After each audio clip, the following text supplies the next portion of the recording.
Hak pilih itu bukan hanya hak warga negara untuk memilih, tetapi juga hak untuk dipilih, termasuk memilih orang yang konstitusional. Jadi aturan itu sengaja didesain sedemikian rupa untuk skenario pemenangan salah satu pihak. Nah, kalau kita bicara putusan 90, sulit untuk tidak mengakui bahwa putusan itu adalah produk bukan hanya yudisialisasi politik, tapi putusan 90 menjadi refleksi dari politicization of judicial, politisasi yudisial.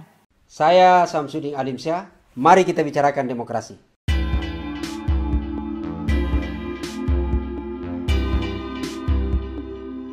Salam hangat Mbak Titi, Pak Ferry, Pak Abraham, sama Bang Masinton dan Bung Iqbal.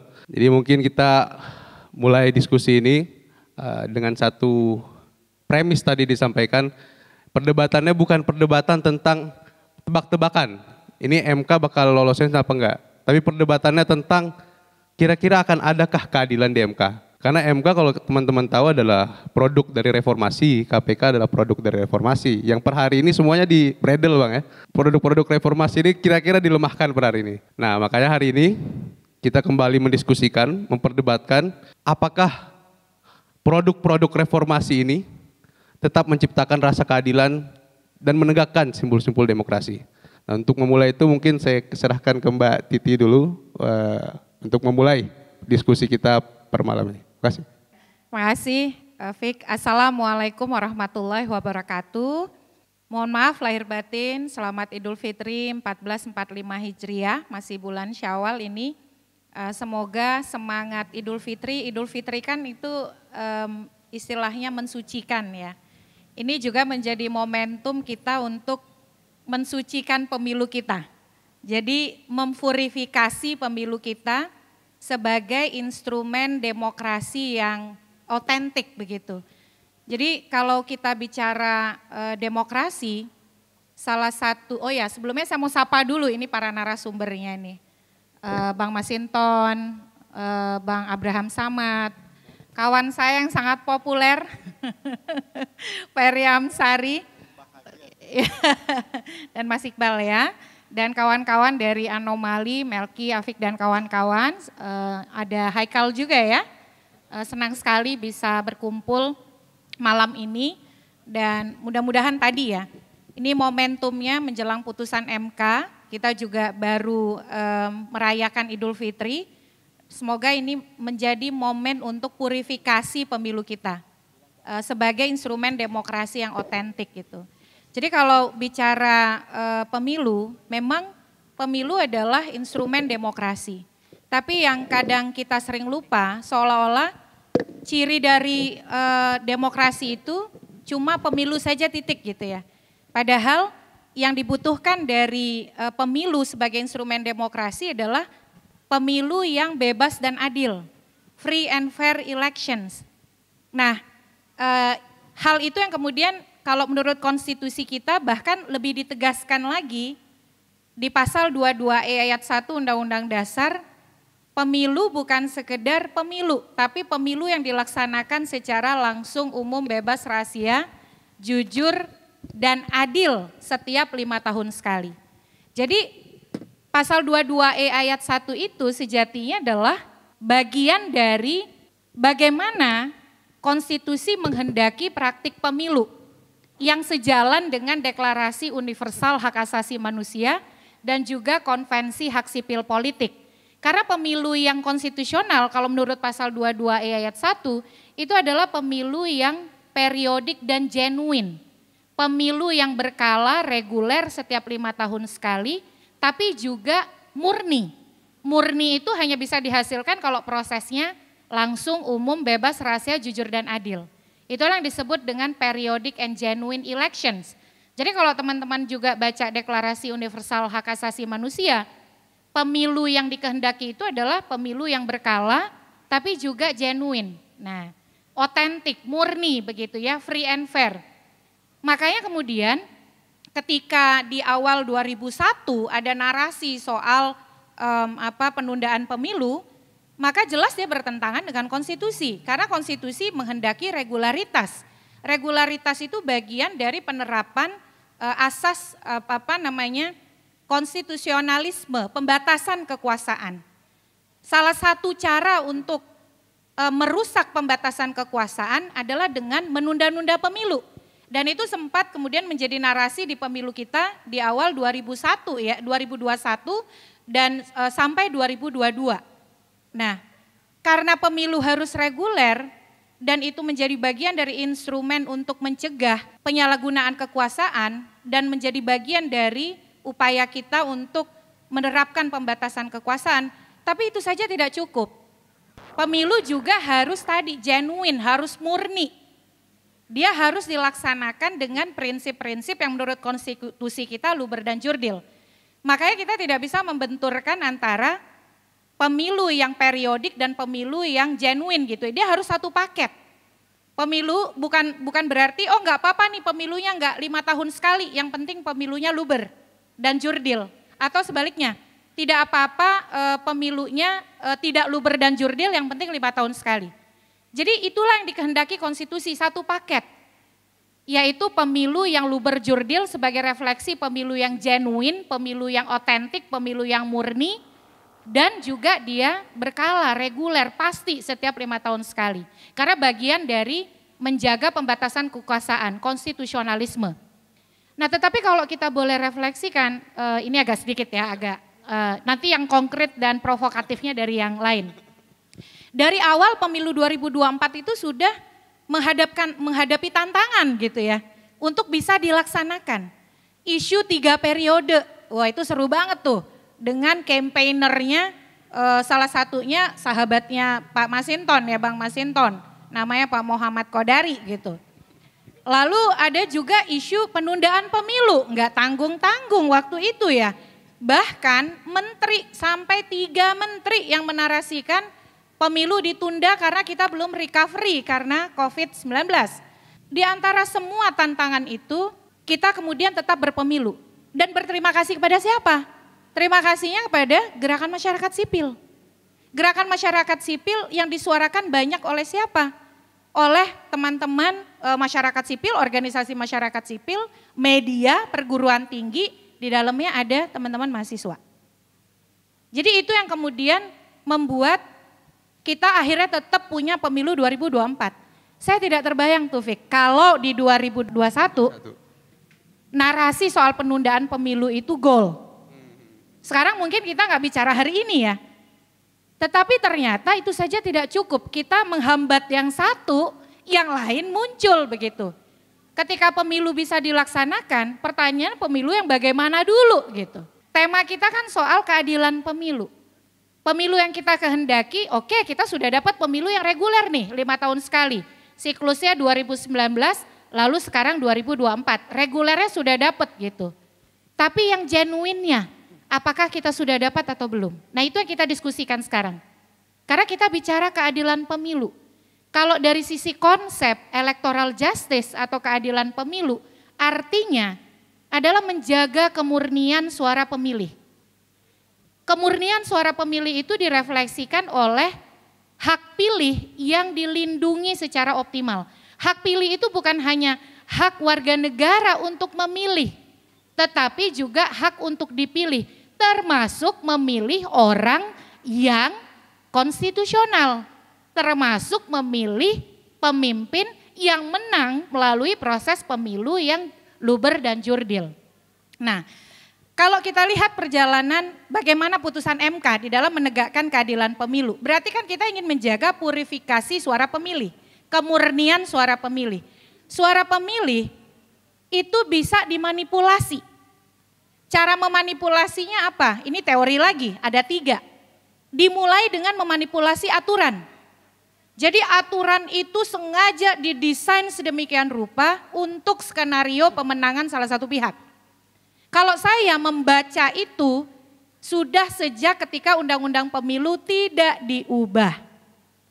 Undang-Undang Pemilu tidak diubah karena dianggap Undang-Undang Pemilunya sudah bagus, kita tinggal terapkan, kita tinggal laksanakan, kita sudah punya praktik di 2019. Kata siapa? Kata Pak Profesor Pratikno, Mensesnek. Tapi tidak berapa lama kemudian keluar Perpu yang kemudian bukan hanya bicara soal daerah otonom baru, tetapi misalnya soal tidak ada pengundian nomor urut bagi partai-partai parlemen, lalu masa kampanye yang diperpendek dan seterusnya. Jadi dari sana saja intensi untuk membangun pengkondisian itu, kalau saya sebagai peneliti kepemiluan sudah membaca itu. Dan bicara manipulasi aturan bukan hanya dikontribusikan oleh rule makers, tetapi juga bisa oleh pengadilan. Nah kalau kita bicara putusan 90, sulit untuk tidak mengakui bahwa putusan itu adalah produk bukan hanya yudisialisasi politik. Jadi yudisialisasi politik itu adalah terlibatnya pengadilan yang makin dominan di dalam urusan politik, termasuk pengaturan pemilu. Karena pengadilan dalam hal ini Mahkamah Konstitusi punya kewenangan judicial review. Tapi putusan 90 menjadi refleksi dari politicization of judicial, politisasi yudisial, politicization of the judiciary. Karena kenapa? Bayangkan dalam sebuah kompetisi ketika KPU sudah mengumumkan pendaftaran calon, tiba-tiba dengan persyaratan yang sederet, 3 hari sebelum pendaftaran calon aturannya berubah. Dari sana saja itu membuat yang namanya kepastian hukum dan keadilan pemilu itu menjadi tidak terukur kalau kita bicara keadilan pemilu.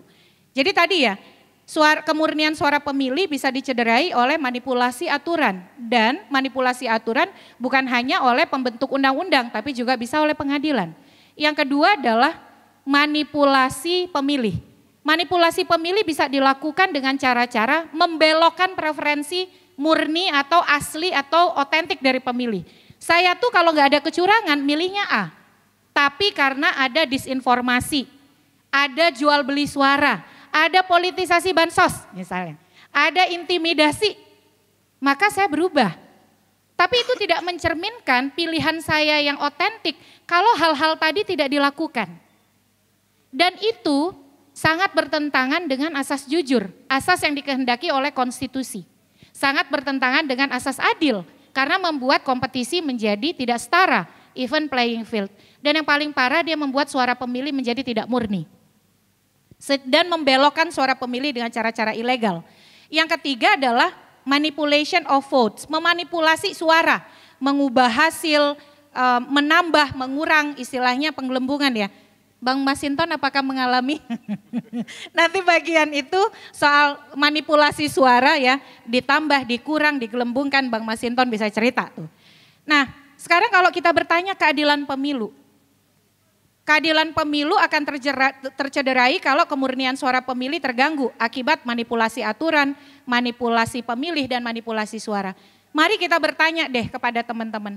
Dari tadi 3 penjelasan itu ada nggak yang teman-teman refleksikan dari 2024? Nah sebagai kemudian penutup sebelum ke yang lain, bagaimana dengan putusan MK? Kalau saya sih, kalau nebak putusan MK, pasti putusan MK itu nggak bergeser dari 3 hal. Pertama opsinya tidak dapat diterima. Yang kedua opsinya ditolak. Yang ketiga opsinya ya dikabulkan kan gitu. Nah kalau dikabulkan, ya dikabulkannya apakah sebagian ataukah seluruhnya?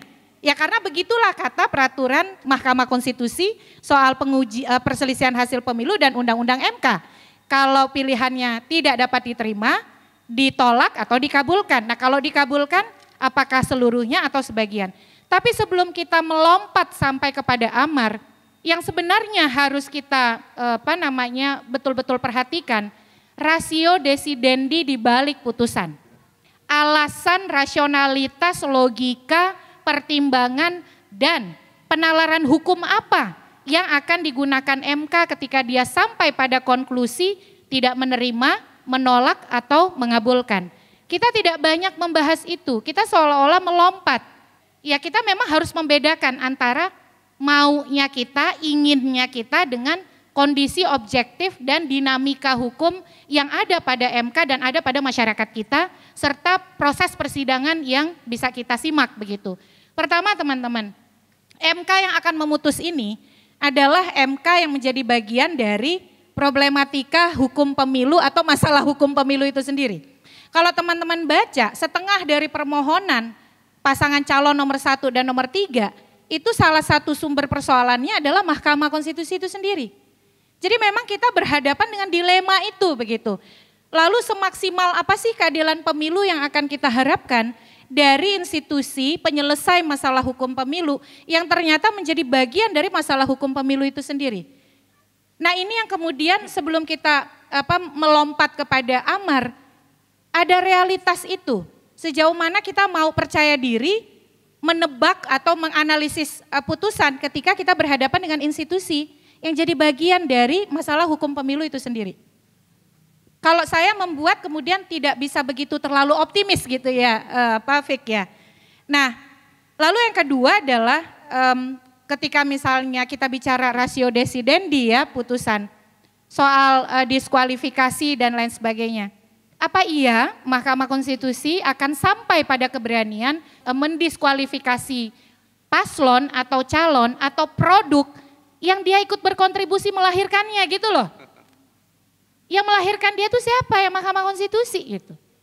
Nah kita sekarang berhadapan pada menebak arah lembaga yang menjadi bagian dari persoalan hukum itu. Nah di sini sebenarnya dilema terbesar keadilan pemilu kita. Kita akan punya realitas yang lebih penuh harapan dan optimisme kalau saja dia tidak jadi bagian dari itu. Dan kita belum pernah punya pengalaman di Pilpres atau pemilu legislatif atau bahkan pilkada sebelumnya, di mana kalau Presiden Jokowi kan bilang dia akan cawe-cawe ya, itu sudah dia katakan. MK yang juga cawe-cawe di awal gitu. Nah oleh karena itu ya saya kira kalau saya lebih tertarik menunggu apa sih ratio decidendi, alasan, logika, rasionalitas, pertimbangan dan penalaran hukum yang akan digunakan oleh MK di dalam membuat amar putusan di antara 3 pilihan yang tadi. Tapi saya membatasi akhirnya ekspektasi optimis saya maksimal gitu ya. Karena tadi kita berhadapan dengan institusi yang melahirkan masalah hukum kita gitu. Saya kira mahkamah tidak akan berani mendiskualifikasi orang yang dia lahirkan dari sesar yang mungkin malah praktik. Ya. Prematur. Ya, prematur ya. Ini malah praktik nih. Kan dan itu diakui loh malah praktiknya oleh putusan MK dan putusan MK sendiri. Teman-teman mungkin gak banyak yang tahu. MK itu mengkoreksi putusan 90 dengan putusan 141 tahun 2023. MK mengatakan usia itu open legal policy. Kewenangannya pembuat undang-undang. Yang kalaupun ada pengecualian, yang paling dekat pengecualiannya adalah sedang atau pernah menjadi gubernur. How come? Itu putusannya tuh November. Tapi mahkamah nggak berani keluar dari zona pragmatisnya. Dengan mengatakan, tapi kalau ada perubahan itu nanti buat 2029. 2024 tetap berlaku tuh putusan 90. Jadi Mahkamah Konstitusi sudah membuktikan pragmatismenya. Dia menyadari ada bayi putusan yang lahir dengan operasi sesar malapraktik, tapi dia nggak mau pragmatis, mengakui malapraktik itu gitu ya.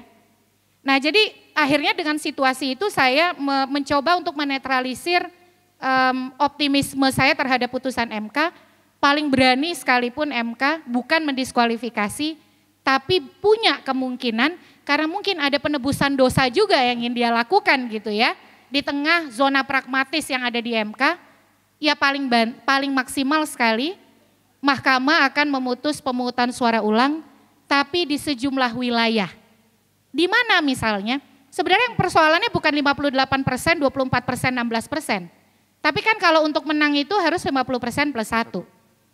Di daerah-daerah terdampak peristiwa terjadinya manipulation of voters. Di mana orang berbalik, berubah pendiriannya tidak mencerminkan pilihan yang otentik. Karena pengaruh apa? Mobilisasi, intimidasi, politisasi bansos, politisasi banpres, lalu kemudian politisasi perangkat desa yang punya pengaruh misalnya. Nah dan kalau di persidangan teman-teman mengikuti, mungkin teman-teman akan mencermati korelasi beberapa peristiwa tadi ya melalui kehadiran ahli, saksi ataupun pihak lain yang dipanggil oleh Mahkamah Konstitusi. Jadi saya kira saya akan menutup itu, saya sebenarnya kalau ditanya maunya personal saya, enggak begitu. Saya ingin lebih dari itu. Tapi kan kita berhadapan dengan realitas institusi ini yang menyelesaikan dan dianggap sebagai last resort, pelabuhan terakhir dari keadilan pemilu, juga menjadi bagian dari problematika dan masalah hukum pemilu kita. Jadi saya mencoba menetralisir ekspektasi dan harapan saya dengan yaitu tadi, mentok-mentok adalah PSU, pemungutan suara ulang di sejumlah daerah atau wilayah. Terima kasih.